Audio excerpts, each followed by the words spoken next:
بسم اللہ الرحمن الرحیم۔ عزیز طلباء، السلام علیکم ورحمۃ اللہ وبرکاتہ۔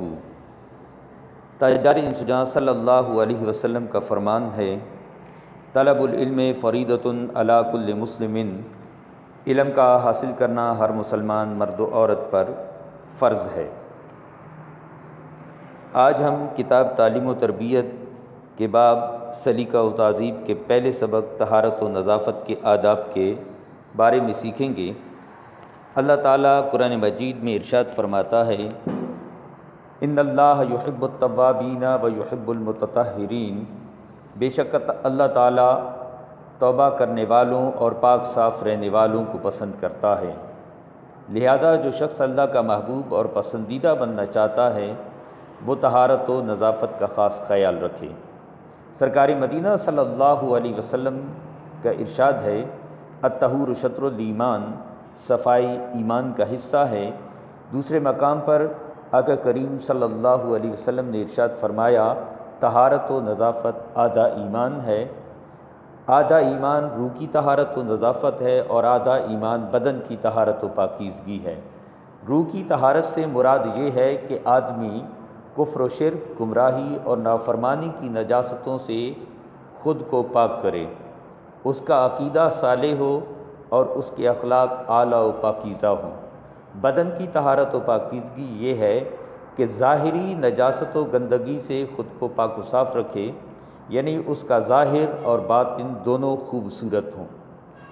اس کے علاوہ کچھ ایسے اوصاف ہیں جن کو اپنا کر انسان خود کو بہتر بنا سکتا ہے۔ مثلا جب کوئی بھی شخص سونے کے بعد نیند سے بیدار ہو تو سب سے پہلے اپنے ہاتھوں کو دھوئے اور پھر کسی اور چیز کو ہاتھ لگائے۔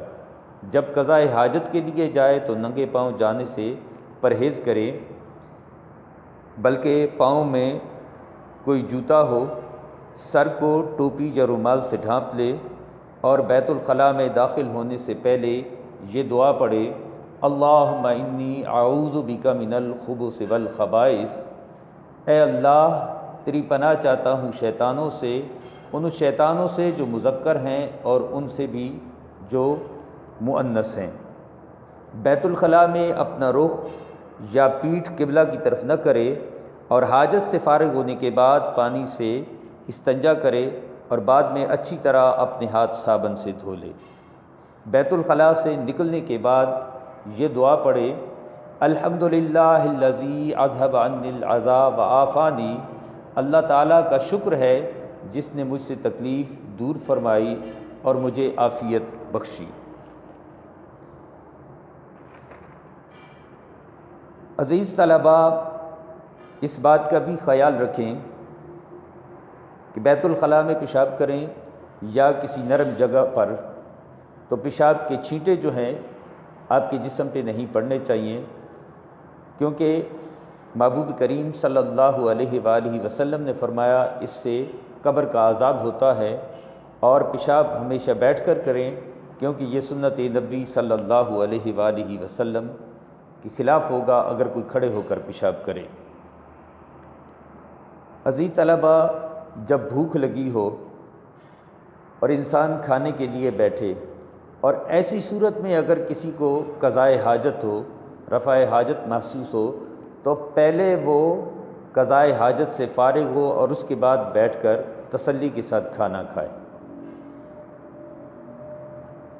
بسا اوقات انسان جو ہے راستے میں پیشاب کر دیتا ہے یا کسی سایہ دار جگہ پہ قضائے حاجت کر دیتا ہے، تو یہ اخلاق کے بھی منافی ہے، اور اس لیے فرمایا گیا کہ سایہ دار مقامات پر راستے میں جو عام راستہ ہے، پبلک وے ہے، یا ندی نہر کے کنارے قضائے حاجت سے پرہیز کرنا چاہیے، کیونکہ یہ ادب اور تہذیب کے خلاف ہے۔ اسی طرح عزیز طلباء، جب انسان کوئی اچھا کام کرنے کا ارادہ کرے تو اس کو چاہیے کہ ہمیشہ دائیں ہاتھ کا استعمال کرے۔ مثال کے طور پر آپ کھانا کھانے لگے ہیں، آپ نے وضو کرنا ہے یا کوئی اور ایسا کام ہے تو اس کے لیے ہمیشہ دائیں ہاتھ کا استعمال کریں، اور اگر آپ ناک صاف کر رہے ہیں، آپ پاؤں دھونے لگے ہیں، آپ استنجا کرنے لگے ہیں اور اس طرح کے دیگر کام ہیں، تو ان کے لیے ہمیشہ بائیں ہاتھ کا استعمال کریں۔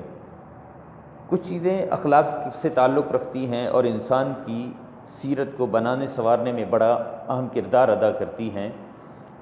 محفل میں انسان بیٹھا ہو تو محفل کے آداب کا خیال کرے۔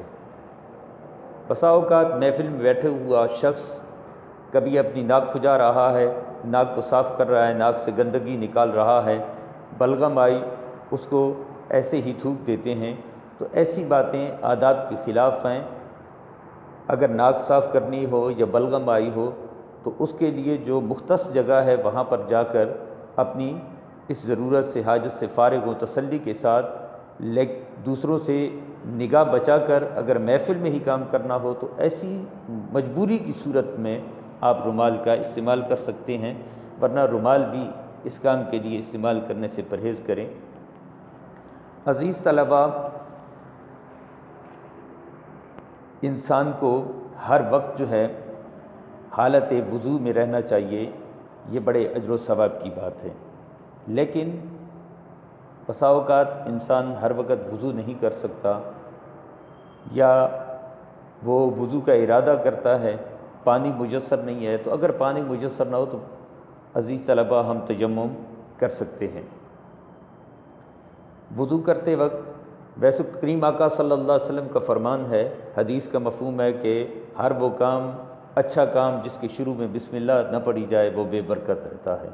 تو جب ہم وضو کریں تو وضو کرنے سے پہلے بسم اللہ الرحمن الرحیم پڑھ لیں، اور دوران وضو ہم یہ دعا پڑھیں، اشہد ان لا الہ الا اللہ وحدہ لا شریک لہ واشہد ان محمدا عبدہ ورسولہ اللہم اجعلنی من التوابین واجعلنی من المتطہرین، جس کا ترجمہ ہے میں گواہی دیتا ہوں اللہ کے سوا کوئی معبود نہیں، وہ یکتا ہے، اس کا کوئی شریک نہیں، اور میں گواہی دیتا ہوں کہ محمد صلی اللہ علیہ وسلم اللہ کے بندے اور اس کے رسول ہیں۔ اے اللہ مجھے ان لوگوں میں شامل فرما جو بہت زیادہ توبہ کرنے والے، بہت زیادہ پاک و صاف رہنے والے ہیں۔ جب انسان وضو سے فارغ ہو جائے تو اس وقت یہ دعا پڑھے، سبحانک اللہم وبحمدک اشہد ان لا الہ الا انت استغفرک واتوب الیک۔ اے اللہ تو پاک و برتر ہے، اپنی حمد و ثنا کے ساتھ میں گواہی دیتا ہوں کہ کوئی معبود نہیں مگر تو ہی ہے، میں تجھ سے مغفرت کا طالب ہوں اور تیری طرف رجوع کرتا ہوں۔ وضو کی فضیلت کے بارے میں محبوب کریم صلی اللہ علیہ وآلہ وسلم نے ارشاد فرمایا، قیامت کے روز میری امت کی نشانی یہ ہوگی کہ ان کی پیشانیاں اور وضو کے اعضاء نور سے جگمگا رہے ہوں گے۔ تو بس جو شخص اپنے نور کو بڑھانا چاہتا ہے بڑھا لے، یعنی ہمیں ہر وقت وضو کرنا چاہیے، باوضو رہنا چاہیے، وضو کریں اور اس کو کوشش کریں کہ تادیر قائم رکھیں، اگر ٹوٹ جائے تو پھر دوبارہ وضو کر لیں، اور وضو کے علاوہ مسواک کا ہمیں اہتمام کرنا چاہیے۔ یہ اللہ کے محبوب صلی اللہ علیہ وسلم کی بہت پیاری سنت ہے۔ سرکار نے تو یہاں تک فرمایا مجھے اپنی امت کی تکلیف کا خیال نہ ہوتا تو میں پابندی کے ساتھ مسواک کا حکم دیتا۔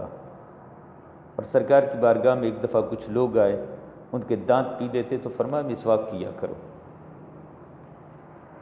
عزیز طلبہ، اس بدن کا انسان پر حق ہے، اس لیے ہمیں چاہیے کہ ہفتے میں ایک دفعہ غسل کا اہتمام کریں، نہا لیں، اور جمعہ کے دن اہتمام کے ساتھ غسل کرنا چاہیے، کیونکہ یہ محبوب کریم علیہ السلام کی سنت ہے۔ اچھے کپڑے پہن کر، خوشبو لگا کر نماز جمعہ میں انسان کو شرکت کرنی چاہیے، کیونکہ نبی کریم علیہ السلام نے فرمایا کہ امانت کی ادائیگی آدمی کو جنت میں لے جاتی ہے۔ صحابہ اکرام رضوان اللہ تعالی علیہم اجمعین نے پوچھا، یا رسول اللہ صلی اللہ علیہ وسلم امانت سے کیا مراد ہے؟ فرمایا ناپاکی سے پاک ہونے کے لیے غسل کرنا، اور اس سے بڑھ کر اللہ تعالیٰ نے کوئی امانت مقرر نہیں کی، بس جب آدمی کو نہانے کی حاجت ہو تو غسل کر لیں۔ اور یہ بات یاد رکھیں، انسان جب ناپاک ہو تو مسجد میں جانا، مسجد سے گزرنا یہ مناسب نہیں ہے، جائز نہیں ہے۔ اگر کوئی صورت ممکن نہ ہو اور اس کا گزرنا مسجد سے ضروری ہو جائے تو پھر تیمم کر کے وہ وہاں سے جا سکتا ہے۔ اور انسان کے بال ہیں، سر کے بال ہوں، داڑھی کے بال ہوں، یہ سنوارنا انسان کی زیب و زینت ہے، ان کو تیل لگائیں۔ جو بڑے ہوئے بال ہیں ان کی نوک پلک کریں، داڑھی کے بالوں کو کی نوک پلک کریں، ان کو سنواریں۔ اور ناخن وغیرہ ہیں ان کو ترشنا چاہیے، بہت بڑے ہوئے نہ ہو، اور سب سے بڑی بات یہ ہے کہ ان میں میل کچیل نہ ہو، صاف ہوں، کیونکہ اگر میل کچیل ہوگی تو یہ انسان کے جسم میں جائے گی۔ جب ہم کھانا کھاتے ہیں یہ کھانے کے ذریعے ہمارے بدن میں جائے گی، پیٹ میں، اور اس سے انسان پیٹ کی بیماریوں کا شکار ہوتا ہے۔ عزیز طلباء، انسان کے اچھے اوصاف میں یہ بات بھی شامل ہے کہ اسے اگر چھینک آئے تو وہ اس وقت اللہ کا شکر ادا کرے، اور اس کی زبان پہ یہ کلمہ آنا چاہیے الحمدللہ، جس کا مطلب ہے اللہ تعالیٰ کا شکر۔ اور اگر کوئی شخص پاس بیٹھا ہے تو وہ اسے پھر جواب میں یہ کہے کہ یرحمک اللہ، اللہ آپ پر رحم فرمائے۔ اور پھر جس بندے کو چھینک آئی تھی وہ جواباً یہ کہے، اگر اس کے مقابل ایک شخص بیٹھا ہے تو وہ کہے یرحمک اللہ، اللہ آپ کو ہدایت بخشے۔ اور اگر زیادہ ہوں تو وہ یہ کہے کہ اللہ یہدیکم اللہ، اللہ تمہیں ہدایت بخشے۔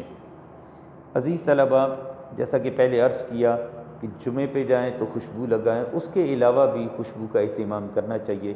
یہ محبوب کریم صلی اللہ علیہ وسلم کی پیاری سنت ہے۔ امید ہے آج کا یہ جو سبق ہم نے پڑھا ہے آپ کو سمجھ آیا ہوگا۔ میں والدین سے آخر میں گزارش کروں گا کہ وہ اپنی نگرانی میں بچوں کو یہ سبق یاد کروائیں اور بچوں کی تربیت میں ہمارے ساتھ تعاون فرمائیں۔ اللہ رب العزت ہم سب کا حامی و ناصر ہو۔ السلام علیکم ورحمۃ اللہ۔